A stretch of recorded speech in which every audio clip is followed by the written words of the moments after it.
welcome to another brand new episode of Undisputed Anime. This is the podcast where we like to talk about anime, manga, and give some recommendations.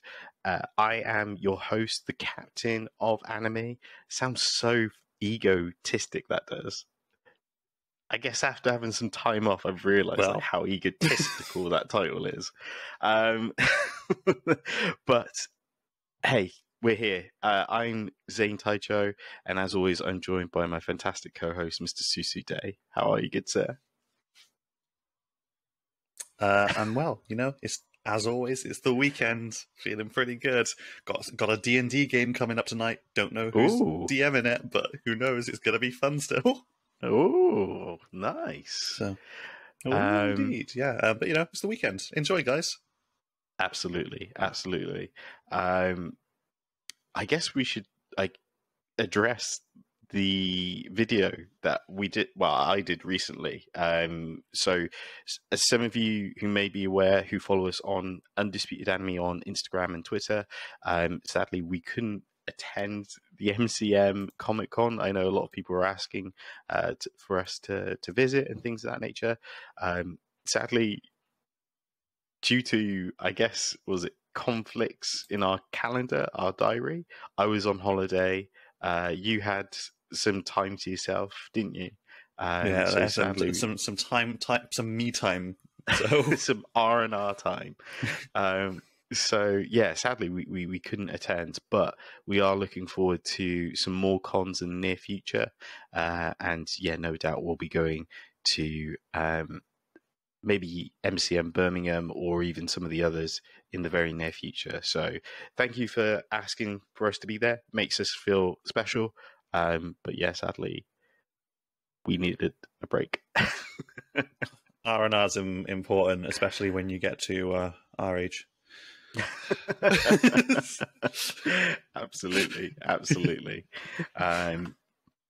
But today's episode, we're gonna try and do something a little fun. We're going to talk about animes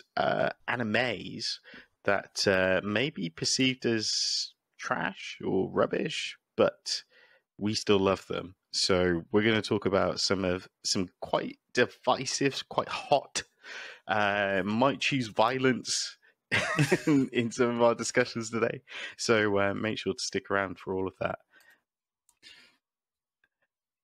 I felt like you were going to add something into that then. Nope, nothing to add. No. I'm just, I guess it's worth mentioning that when we say trash, we're not here to kind of talk down your favorite anime. These are just, personal opinions, and by trash we don't mean bad. It's, there's some reasons that some people can't get into anime. So, and there's some reasons why we love anime, even though it's not necessarily amazing. So, yeah. This could be like, I'm gonna say a brand, which I probably shouldn't, but this is like a McDonald's burger. It's not great for you. It's not a gourmet burger, but you still love the gherkins in a Big Mac. So yeah, we're going to jump into that in a moment. But I guess this is probably a good time for our sponsor, which is Surfshark VPN.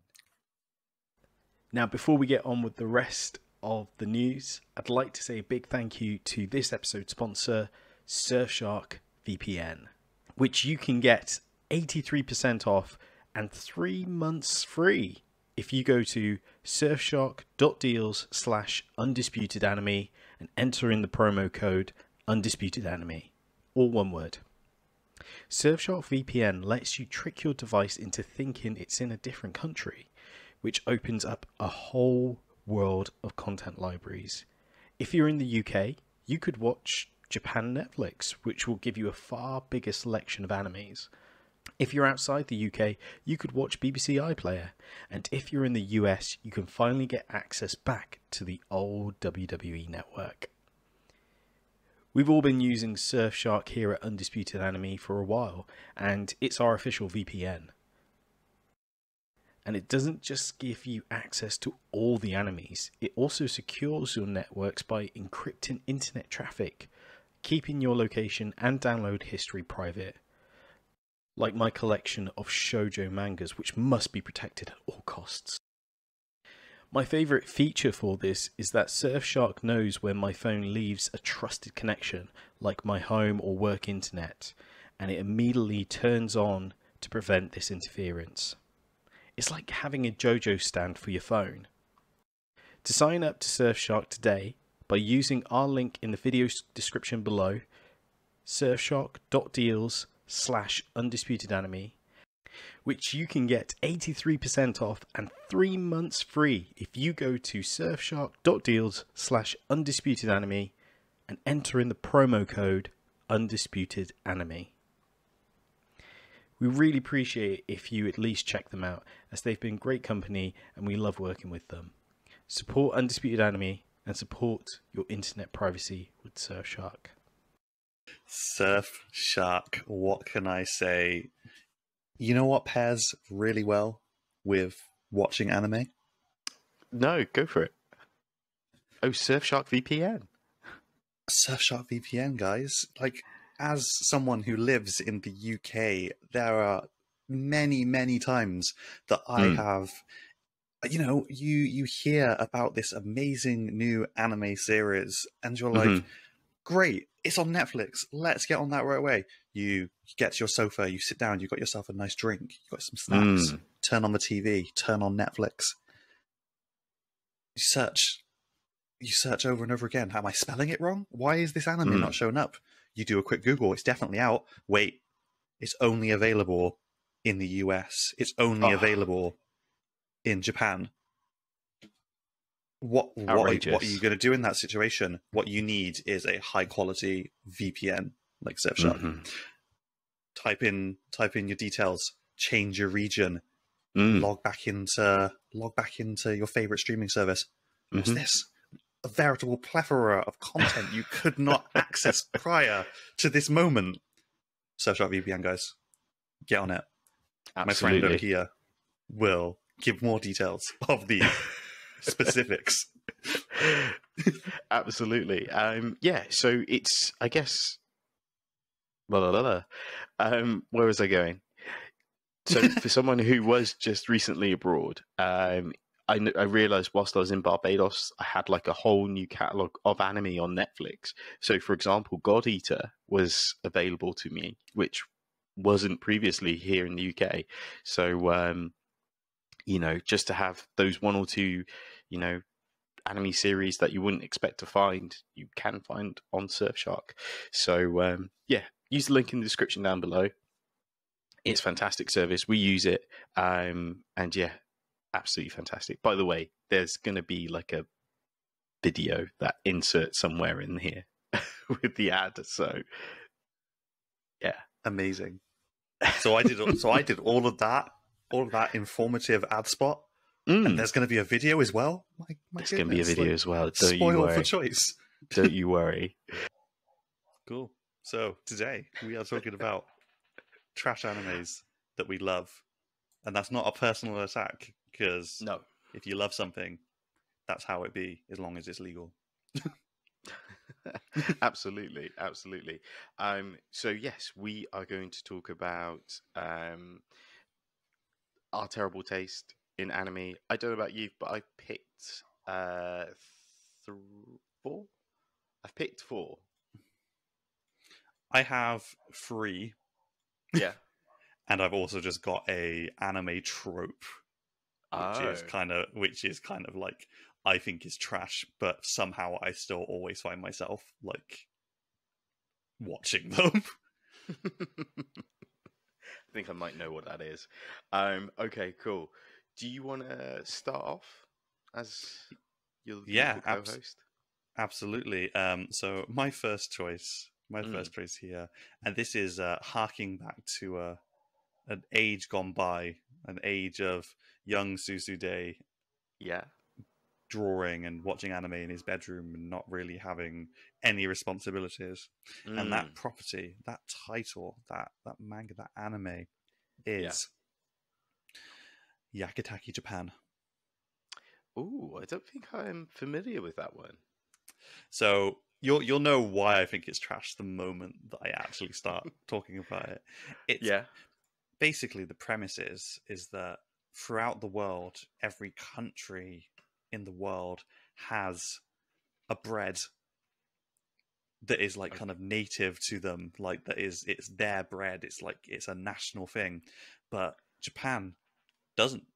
Japan's they eat a lot of rice and fish. They don't have bread. Isn't like a staple, or wasn't a staple.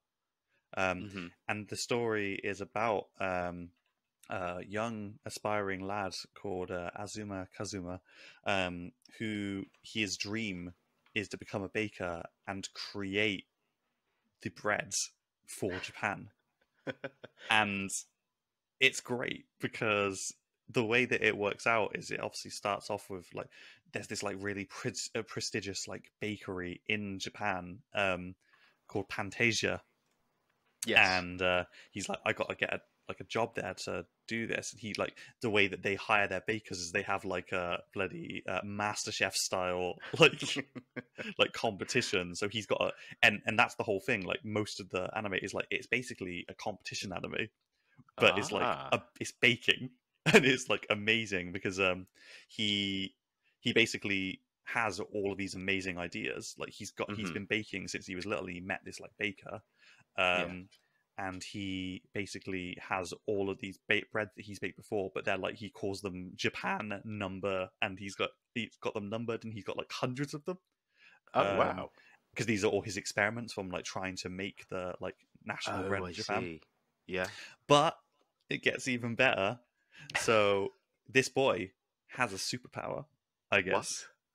So basically, if you bake at all, you know that like dough activates better if you've got warm hands, and he's got abnormally warm hands, and it's like it's a phenomenon in the title, which is called like having solar hands, and it makes him particularly good at working breads.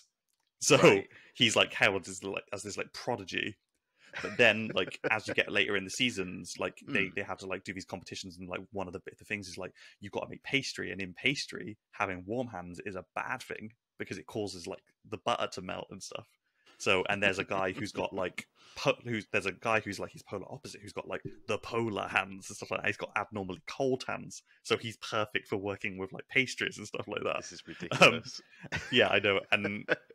This anime is amazing, and like every time there's a competition, there's this judge who he's got particularly really sensitive taste buds, so whenever he tries something, he has like a very visceral reaction, and it's kind of like Food Wars in that respect. In that whenever he tries the bread, like a crazy skit happens that involves him, and it's like, I guess you could say it's like a comfort anime. Like it's so stupid, and its whole premise is trash, but I loved it. And I still do. I might actually go back and watch it because it's just a fun anime with a really wild concept to it. So as you've been explaining this little series, I've been doing some Googling, and I found out that there's 69 episodes. Nice. Started in 2004 and ended in 2006. So it was produced by Sunrise Studio, but producers include Aniplex, Tokyo TV, of course, and there's a manga adaptation as well. Well, it was probably adapted from the manga. Yeah, crazy. And I guess as I know you, of course, outside of the podcast, but as I know you do have a fondness for, baking, and was that why you love this so much, or was it just because it was so different compared to everything else in 2004? I honestly have no idea how I stumbled onto it, because obviously at the time, like, there weren't things like that. It wasn't as accessible anime. So like all of my anime viewing came from what was shown on TV, which was very little, and what I could get a hold of streaming online. So I have to imagine that on one of the many forums that I frequented as a youth, I happened, like, someone mentioned it and I checked it out based on that. because I honestly couldn't tell you how I found it.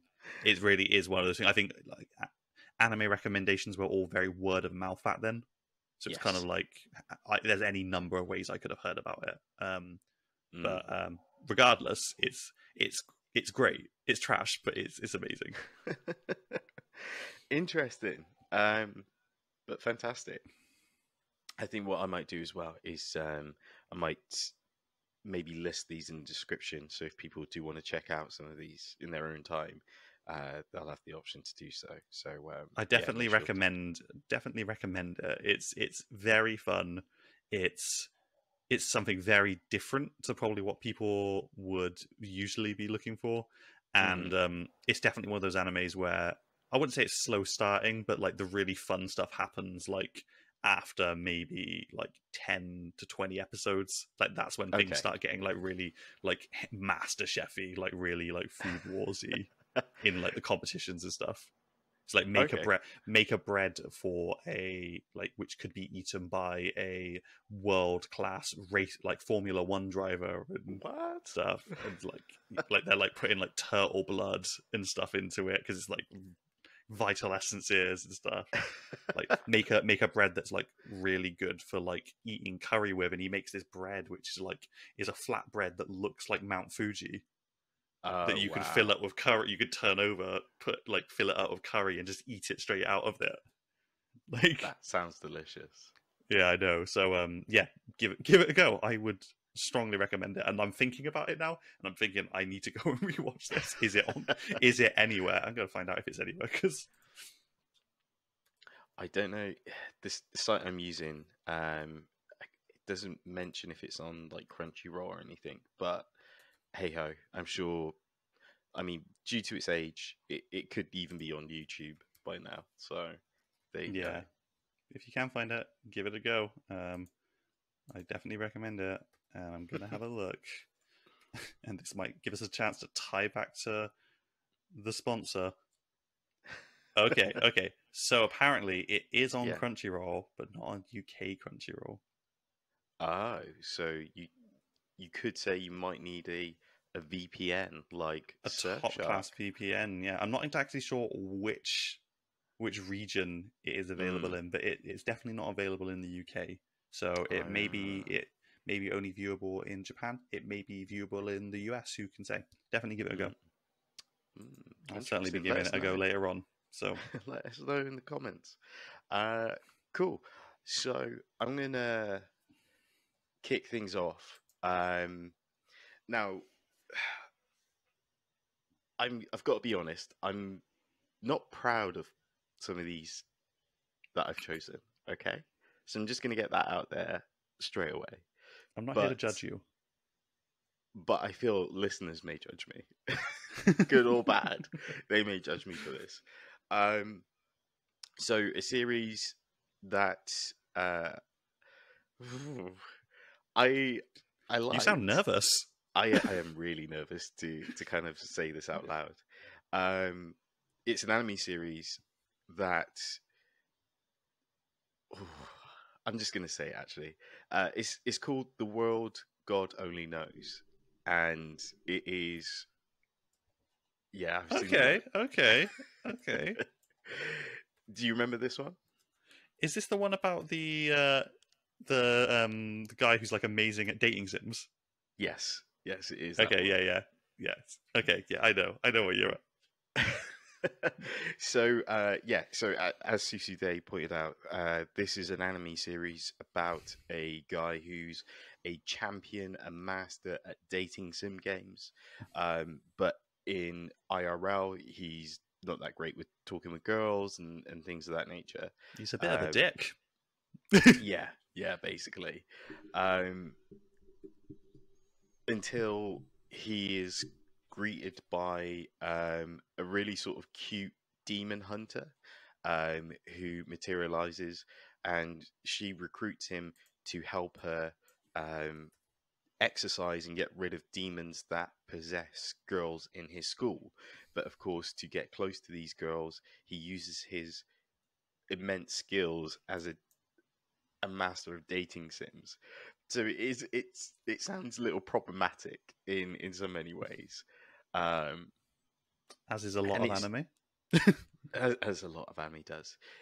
It's a wild concept, but I wouldn't say I loved this, but I would say like I really enjoyed it, and as for the longest time, I thought this was really fun. There's quite a lot of spin-offs as well. I think there's a second season, and things of that nature. Of course, this was an adaptation from a manga, but I really tried to look at some of the other things I'd watch. Didn't want to just go in straight away with talk about StarDriver. I feel like I talk about StarDriver every week on here. So I really wanted to talk about some of the other things I've watched in the past. This came out in 2010. 12 episodes, and yeah, studio behind this was Manglobe. Manglobe. But yeah, are you familiar with this series? I didn't watch the anime. As you could probably imagine, being someone who reads a ton of manga, like all simultaneously, I read the manga up to a certain point where I wouldn't say I stopped reading because I wasn't enjoying it. I just, sometimes you just fall off things, and just never pick it back up. That's what this title was for me. So I get what you're saying, and I do agree. It's a lot of fun. It definitely is trash in its concept, but like I think that it set itself as well. Like the animation is very different for the studio. Because they were responsible for like things like Samurai Champloo and like Dead Man Wonderland. So that's like a night and day like comparison, isn't it? Comparison. But yeah, I mean I would check it out. Like if you're looking for just a harem like title with a really fun concept. Yeah. I definitely give it a go because it's a weird rom-com in so many ways because not only does this guy feel like he's a god when it comes to dating sims and all these things, but when he's kind of cornered into the situation where he has to kiss this girl who does track and field, to get rid of a demon, it's a hilarious sort of thing to watch. But yeah, I recommend it. I mean, it's 12 episodes. There's probably it's probably next to no time with its 23 minutes episode duration. So you could probably watch it in a day. But yeah, it's trash, but it's fun. That's what I'll say. There you go. Wonderful. So, I mean, because you mentioned it, I'm actually going to say let's discuss that last. We can discuss that together. That title that you mentioned, StarDriver. We'll discuss that together. Okay, yeah. At the end, because I think that we both chose that, perhaps, or we both wanted to choose it. So, but my next one you'll be very surprised about. Okay, but I think that you can't deny it to some degree. I don't even want to say it. Free. Wow. I think that at its heart, it is trash. I think turning, and I think that I guess that this might just be a genre thing in general. I think that I think that a lot of sports anime are trash because what you're doing is you're taking this like otherwise like, I mean, sports can be exciting, but like you're taking this thing which is like kind of can be a bit mediocre in a lot of ways and turning it into this like really high octane thing, and you have to admit, like, the relationships and whatnot, it's all very, very exaggerated and stuff in sports anime, and that is very, very well highlighted in stuff like Free. And I love Free. I don't have a bad thing to say about it. I just think that itself is a bit is a bit trash. I can't really explain it well why I feel like that. It's just kind of, it's one of those things. Like, I watch it and I love watching it. It's just that, is it the best anime out there? Is it the best type of anime out there? Like, is the concept amazing? I don't think it is. I think it's really well written. Yeah. And I think it's a lot of fun to watch. I love the characters, but I think at its heart, in my heart, it is trash. I guess I wouldn't. So I'm going to try and sympathize with you here. I think it might be because we know, as in me and you, we know that the reason this anime got off the ground is because of a fan reaction to a trailer, and the trailer was just a demonstration of a new type of animation. It wasn't like an actual thought out IP or, anime series, but due to the high volume of reactions to this type of animation and this demonstration video, it meant that the studio had to make an anime off the back of it. So I guess that could be a reason to think that this is potentially trash. But thank you for giving like actual credence to my to my choice there, because I am aware that I could possibly have a portion of the sports anime fandom on your knocking back, down my door. Yeah. I mean, I'm not gonna agree with you. I think 3 is incredible, but I think that cadence, that genesis, could be a potential reason that this was made out of a gimmick, like, sort of thing. So no, I can see where you come from there. Cool. Is that everything about 3? Yeah, it's one of those ones where I don't have an awful lot to say about it. It's just how I feel. That's understandable. That's understandable. Cool. So, woof.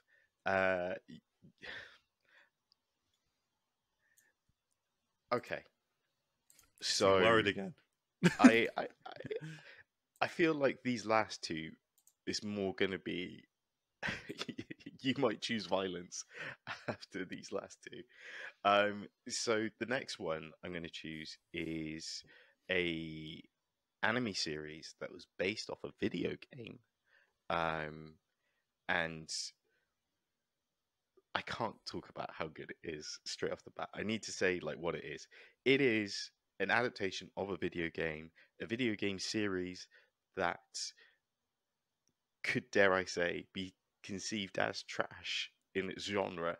But this anime is called Sengoku BASARA Samurai Kings.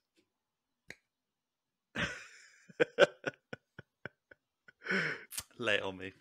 Lay it on me, my good dudes. So, this anime series started in 2009. 12 episodes. The duration is 23 minutes long. This also is produced by Production IG. So it's got a great studio behind it and everything. And the animation in this is so good. Like, I can't tell you how great it is, especially for 2009 as well. Character designs are fantastic.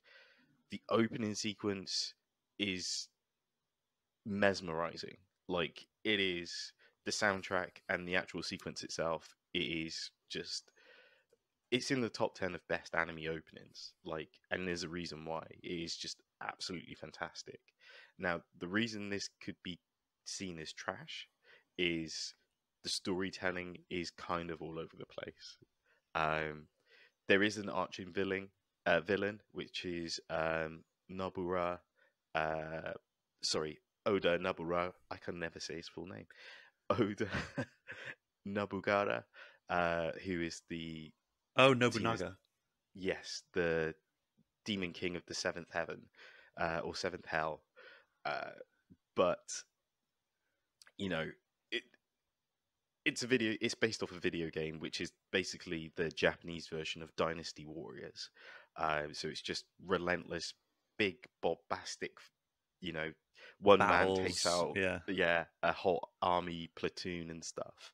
But again, the reason this can be seen as trash is because the storytelling chops and changes, like not just in that 112 episode series, but I mean like collectively, because there's a second season, there's also a movie, and it's kind of it kind of feels like feels like with one character in particular, and that would be Masamune.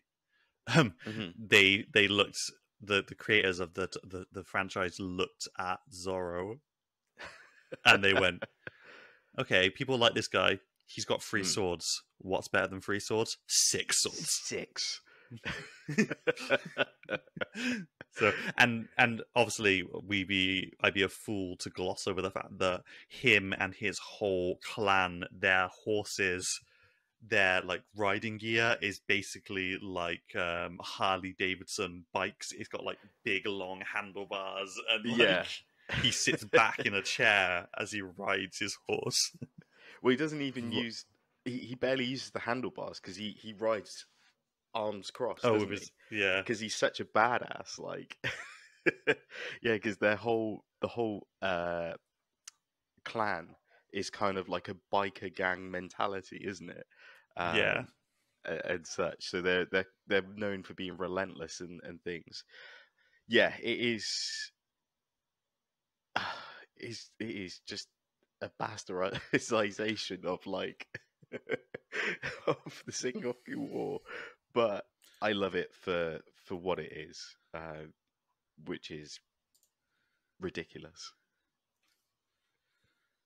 Nice. Okay, I'm down. I'm down with that. Yeah. I agree.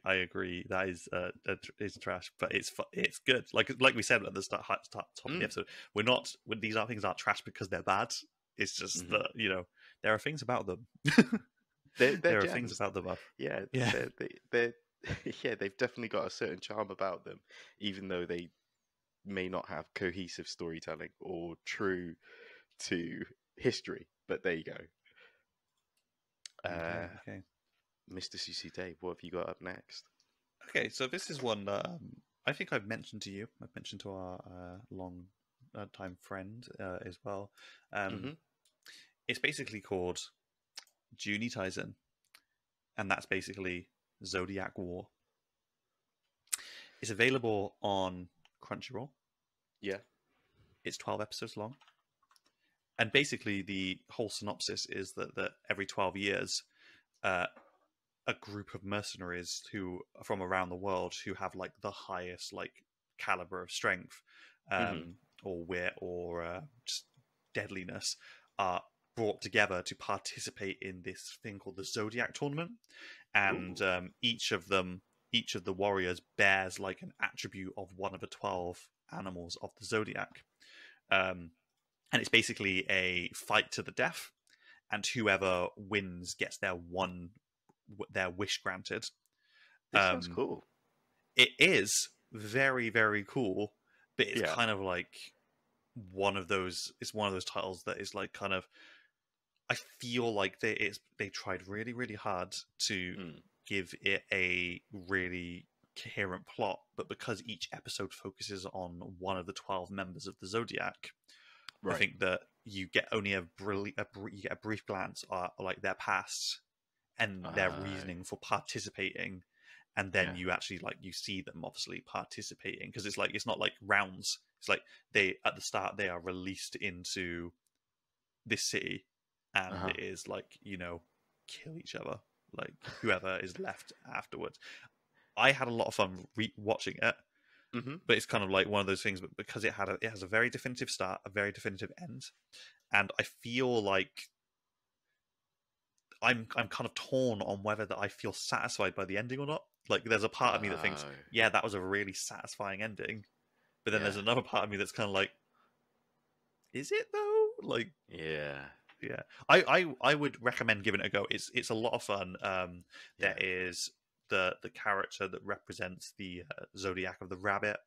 is an absolute psychopath. He basically is a psychotic man in a bunny costume, but not like a bunny costume. He's like wearing like a bunny girl costume and high heels.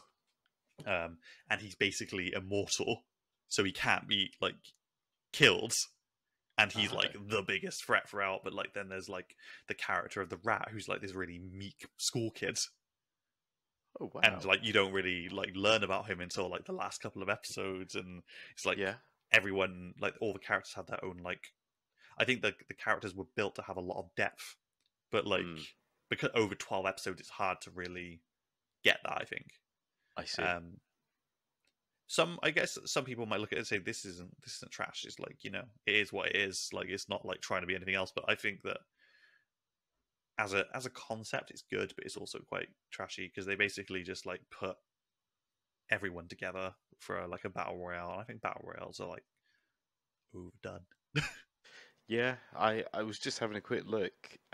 This came out in 2017, so this is probably during the height of like, you know, the release of battle royales. Dare I say, Fortnite was probably around by this point. Yeah, it's very gory. Oh, is it? Yeah, it's not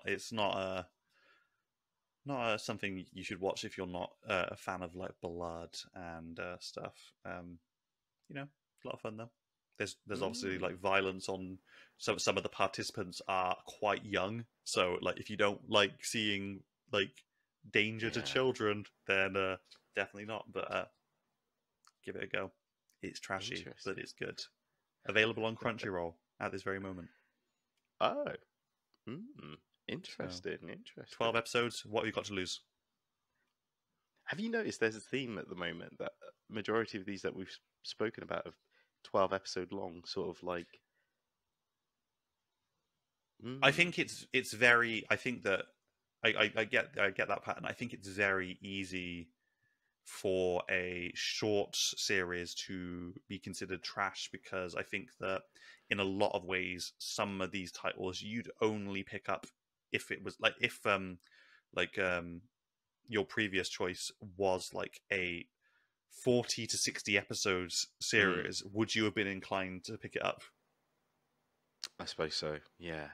It's like I think that when you're dealing with animes or like manga like this, you're more inclined to pick them up if they're short because you're like, okay, what have I got to lose? Like it's not like I'm gonna like invest like hundreds of my time in hundreds of episodes. Yeah. I guess like where I've been watching a lot of seasonal anime at the moment, like a majority of them have been like 24 episodes or 25 episodes. You know what I mean? So when we've come across like 12 episodes and stuff, like I'm like, wow, like maybe it's just showing the time we live in. Ooh, so there's two I've got left on my list. One of them both of them I'm really scared to kind of mention in front of you.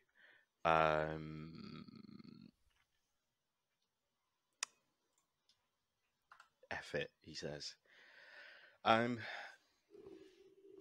This is actually funny enough. This is a 25 episode, one season, and it's not based off a video game, but it shares the same title as a famous video game series. Can you guess what that is? I couldn't even begin. Please do go on. It is the world-renowned Final Fantasy Unlimited.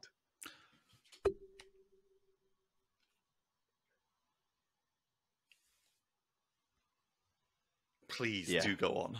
Please do go on. Arguably the best anime ending sequence of our generation.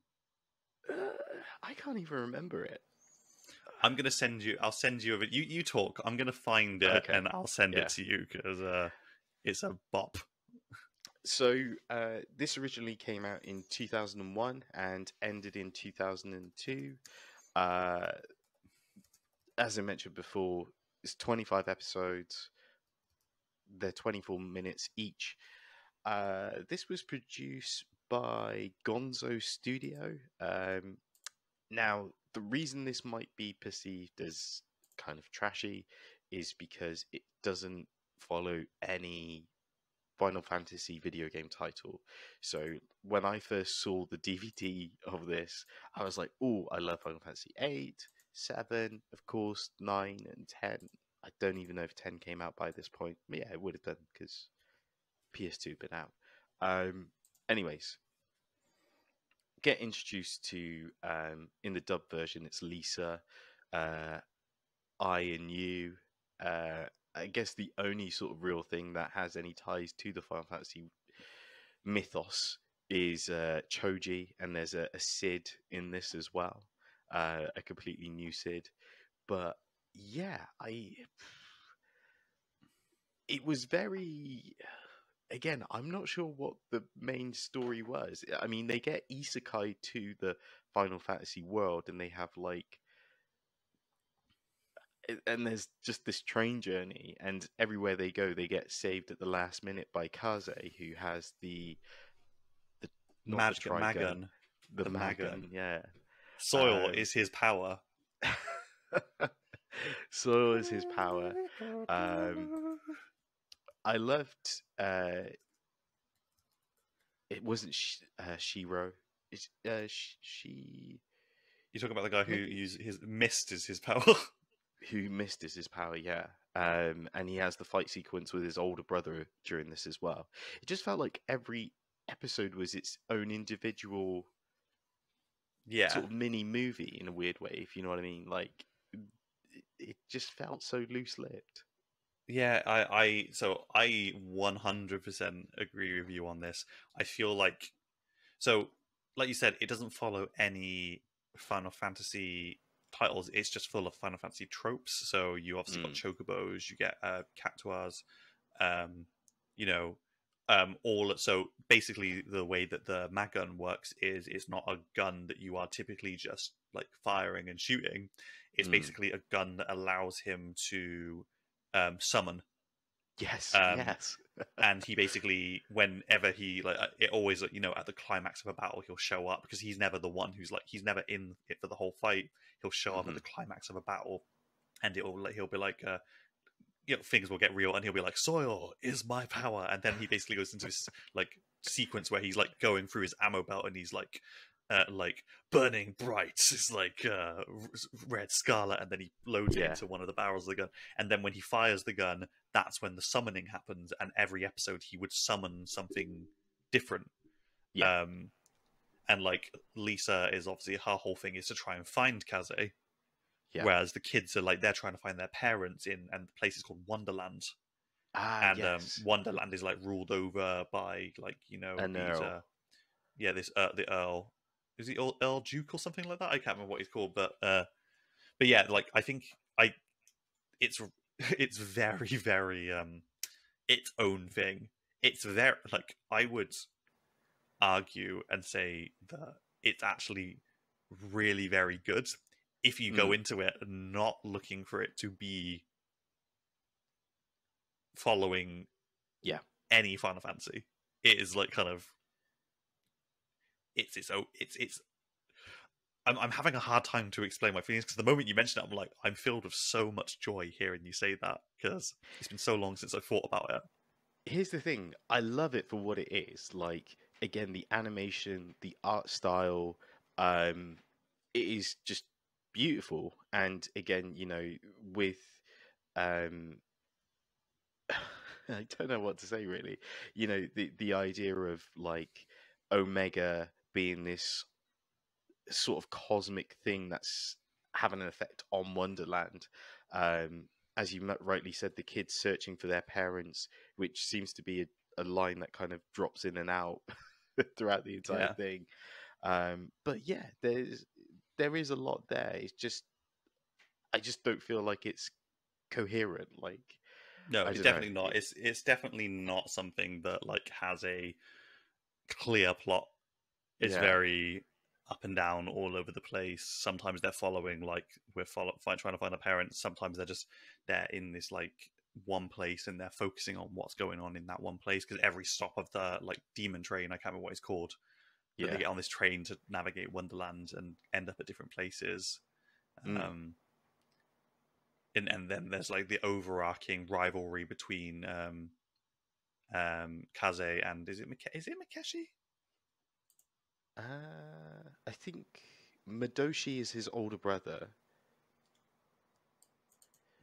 Kunimo Shiri? Regardless, the guy, like, it's basically, he's known as Kaze. He's known as Kaze. You've got the white and you've got the light and the dark characters, and in this instance, the light is highlighted as the evil character, or not the evil, but he's like the antagonistic force because he can also summon, but he summons using mist, and he summons Leviathan, doesn't he? Leviathan's his summon. I think so. And Kaze's ultimate summon is Bahamut. Yes. Yeah. So it is. It is a very cool series, and again, for its time, is just beautiful to watch. But do you remember Lou, the little werewolf girl? Mm-hmm. He's in it for like 2 episodes. Yeah. Yes, I do. There you go. But yeah, like I said, the end sequence is honestly amazing. I've just had the end credit sequence. It's called Vivid, and I can't remember who sings it, but it's amazing. Or is it no? Or is the song called? Yeah, no. The song's called Vivid. It's a song by Fairy 4 or Fairy Foray, and honestly, if you used to watch anime on DVDs, you'd get the anime previews at the start. And like Final Fantasy Unlimited would usually be one of those things, and it's like really easy to get drawn into it. Absolutely. I guess it's over to you. Is this your last pick? So my last pick is more of a concept than a actual title. I think that at their heart, harem stories are trash. All of them. Yes. Yeah. I don't even have a reason why. They just are. And I don't watch them all. When I do watch them, I don't hate myself for doing so, but there's also a part of me that's like, no, this isn't good. This isn't a good story, but it's fun. Do you know what's even worse than a harem title? What's that? An ecchi harem title. Oh, yeah? Yeah. I think that maybe this is just a sign of like me having grown up. I feel like in the past I would probably I read Love Hina, stuff like that. I've enjoyed like titles like Negima and like I guess quintessential quintuplets is like huge right now, like it's and quintessential quintuplets is I was reading the manga up to a point. I never started on the anime. I just think that harem titles are kind of like it's an overdone trope now, and I think that because it's so popular, so many people try and do it, and as a result, things are kind of oversaturated with bad like harem. It's kind of like in the same way that because the market is so oversaturated in isekai at the moment, there are so many bad isekais that it's kind of like it really negatively colors the genre. Yeah. Can I level with you on something? Yeah. My last one, which I was scared to tell you, was Negima. I don't hate you for that. I would agree. It's pretty trash. So more specifically, it was Negima Magistry Negima Magi, which is the second adaptation of the anime. So you're talking about Ala Alba, those ones when they go to the magical world. I don't know if you. I'll tell you what. I'll send you a link to this one. It's the one. I actually think I know what you're talking about now. It was the one which had the very stark animation change. Yeah, because there is two versions. The first one is known as Mahoho Sensei Negima, uh, Yeah, where this one is Negima question mark exclamation point yeah, version. I know what you're talking about now. It was a very Mm. different version of it. Um, And I yeah, yeah, yeah. I think in this version, Asuna dies, or maybe I'm thinking of the first version. Um, I think in the first version she dies. In the second version, I think that. So the thing is I think that she's always intended to, because that's right. just how the story goes. Generally, Spoiler for Negima. well, you know, if you haven't watched it by now, um, it'd be very surprising. You know. So this version came out in 2006. 26 episodes, 23 minutes long, and produced by Studio Shaft. Um, I guess, as you pointed out, this is a harem Hana. It's basically one guy and a school class of girls who could all potentially be his love interests and more. He's also 10 years old. So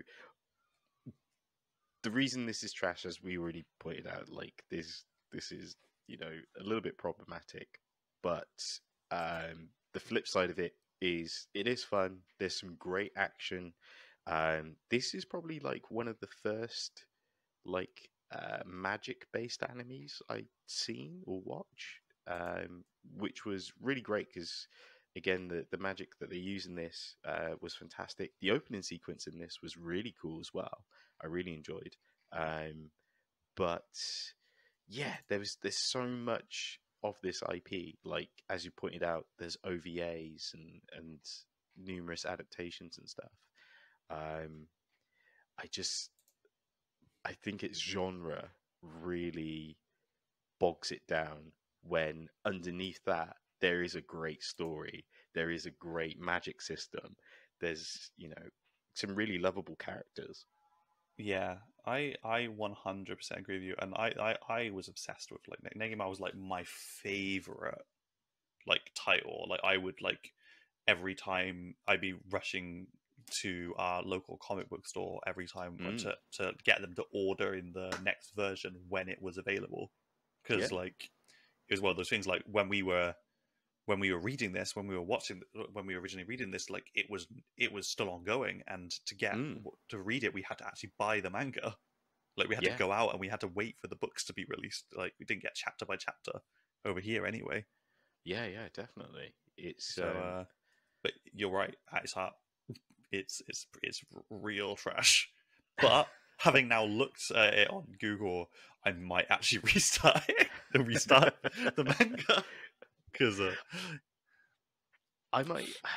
I mean, yeah. It's if you can get past the heart. I can't even say it now. Harem. the Part. harem, but yeah, Yeah.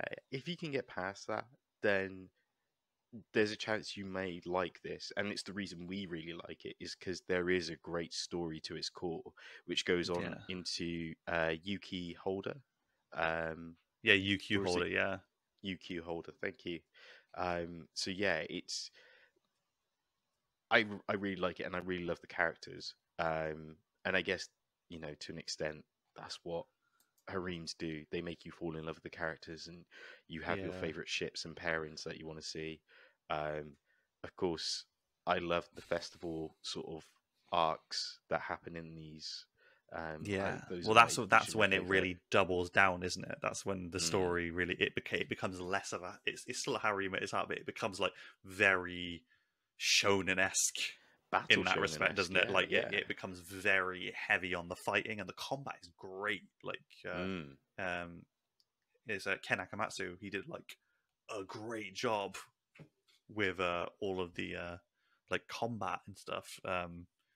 different So styles of combat as well. I distinctly remember I know we're deviating from the anime and more about the manga now, but like the conversation Negi has about understanding a long distance magic user and having a combat mage, I was like, oh, that's amazing. Like, I really like that idea that there's, different styles of mages and things of that nature, or magi, I should say. Um, but yeah, with the actual anime series itself, it's 26 episodes. As we mentioned before, there's OVA spin-offs, which are really cool, which I really liked. But yeah, it's, again, we love it for one aspect. There's a trashy side to it that comes with it, sadly. there's a trashy side to everything in the world, though, right? Same with soap operas. I guess that's what it is. It's a soap opera attached to a battle shonen. Hey guys, do you watch anything like, I don't know, maybe you watch it with a spouse, maybe you watch it yourself? Do you watch anything like, Love Island? Do you watch reality TV? Do you watch, that's all trash, but you like what you like, right? Exactly that. Would you say What was your that's other everything? one? You said you had two. Oh, it was that. So the four I chose was Sengoku BASARA, The World God Only Knew, Final Fantasy Unlimited, and Negima. Okay, then let's just finally bring up the one that I think that we both thought about but didn't bring up. I don't want to talk bad about it. StarDriver. Arguably one of my favorite opening sequences of an anime. Arguably a super fun concept. It's riding on the inertia of like the Gurren Lagann giant mechs. Yeah. But at its heart, it's pretty trash. Like, you got the intergalactic pretty boy. And that's not us just joking about that. That's actually what his title is. And he summons his giant robot from like beyond space into this like spatial arena where he fights other giant robots. I mean, I don't know what to say, because it kind of is what it is. But there's no denying that it is trash. Yeah, so it is just absolute fun in terms of the animation. I think this is where they go off to create Studio Trigger after this. But yeah, the animation style, the art style, the color palette for this, oh my god, is so good. The whole premise of the four maidens is really fun. The idea that he's this person who makes his way to the island that this all takes place on, I absolutely love. I could list so many things that I love about this, but why this is trash is because, one, there's a really sexualized element that's added into this that to power their mechs is dependent on how strong their libido is. And that's really weird to see come up in like subtitles. Like, it's not the power of their hearts or their strength or anything. It's to do with libido. Their makes you think of Darling in the Franxx, doesn't it? Well, yeah, you could say this is the sort of genesis to Darling in the Franxx in so many ways, which of course again was done by Trigger, and dare I say the main mech has a resemblance to Zero Two's mech as well. But 2010, wow, it just hit like nothing before. 25 episodes. Studio Bones. This is produced by Bones Man. Bones. Yeah, I love this series too much. It's definitely one that I need to rewatch. I may just Definitely. rewatch it after this, because it's so Let's get fun. straight to it. Yeah, I don't even know if there's a dub version. But yeah, it's so great. The glittering crooks, it was the mysterious organization that they're With trying to masquerade ball masks. take down. Yeah. There's also a StarDriver movie which I haven't seen. But Is that so? Mm, but yeah, it's fun. There's loads of sort of weird sort of love triangles as well that are introduced throughout the series. Again, especially with the love interests of the different maidens. Yeah, I'd say it's got a great charm to it. Give it a I've watch. talked enough. Give it a You watch, got any more guys. to add? No, I just kind of, I guess for the most part, I acknowledge it as trash in a lot of ways, but I didn't really have any. I think that's the reason I didn't put it on my list. Is it's like it's not something that I can coherently put into words. I was interested to see what you had to say because it felt like you had something to Set say. me up.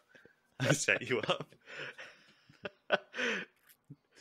Hey, Hey, hey.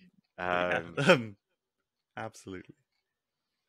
And there I thought I set you up with Negima, and you were already going to talk about that trashy little genre anyway. Yeah.